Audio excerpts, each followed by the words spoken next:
So now that we've actually bridged the divide and you're about to talk to your opposition, how do we actually do that? Because it's great to talk about coming together, but once you get there, what do? How do you have that? So the most important thing is to understand your opposition.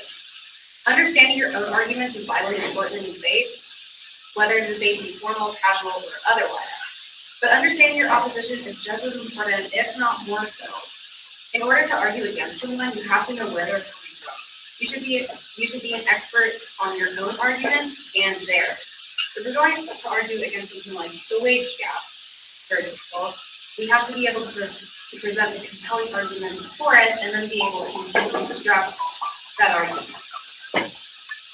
So the first thing we need to keep in mind is that people with these opposing viewpoints are people too. So social justice warriors are people too. And they just want the world to be better. Let's run with the example of the wage gap. If you or I really believed that the wage gap was real, we would probably want to propose legislation to fix it, say the Equal Pay Act of 1963, so that it was illegal to pay somebody different than somebody else on basis of race, gender, etc. And we might even be passionate about it. But if we examine the wage gap further, currently, we can see that it is not a gap in pay, but a gap in average earnings over somebody's lifetime.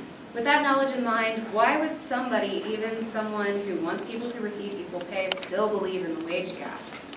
In most cases, they believe that the earnings gap is a problem, even once you present them with the evidence that it's an earnings gap and not a wage gap. That still doesn't quell their desire to fix it. So they're still upset about the earnings gap. So then we have to address that part of their argument. Once we know that about our opposition, addressing their concerns is easy because we can talk about personal choice, and then often it devolves from there.